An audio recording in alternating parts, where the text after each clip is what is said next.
let's talk about one of my favorite skincare ingredients and why do I love it.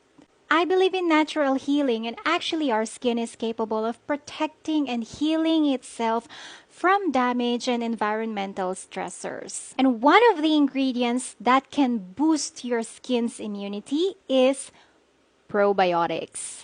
Some examples of probiotics are Bifida ferment lysate, fermented rice, fermented tea, or yung tinatawag natin na kombucha tea. What else? Soybean ferment. You will see it naman in the ingredient list kapag minention nila na merong fermented na ingredients. So if it's fermented, they contain probiotics. So, paano ba nakakatulong yung probiotics? You know, our skin has a protective layer, the outermost layer, which we call skin barrier. And skin barrier should be resistant to damage and stress.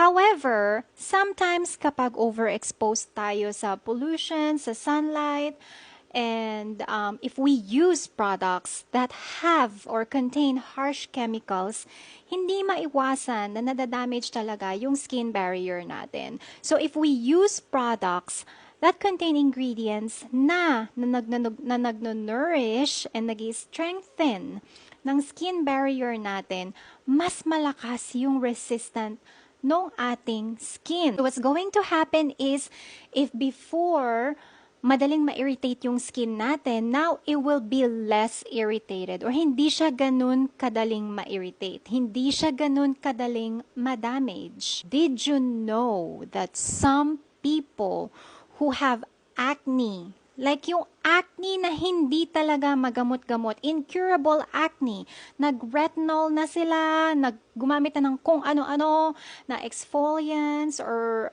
salicylic acid to cure the acne and also to kill the bacteria. They already did everything, pero andun pa rin yung acne, and then wala din naman silang hormonal imbalance, hindi rin naman oily yung skin. Sometimes, actually, ang reason noong inflamed skin nyo and yung acne nyo is because you have damaged skin barrier. So kung isa ka doon sa mga taong nabanggit ko na may acne breakouts na try na lahat-lahat, hindi pa rin gumagana, perhaps you should start considering this. Search for products that are actually good for your skin barrier.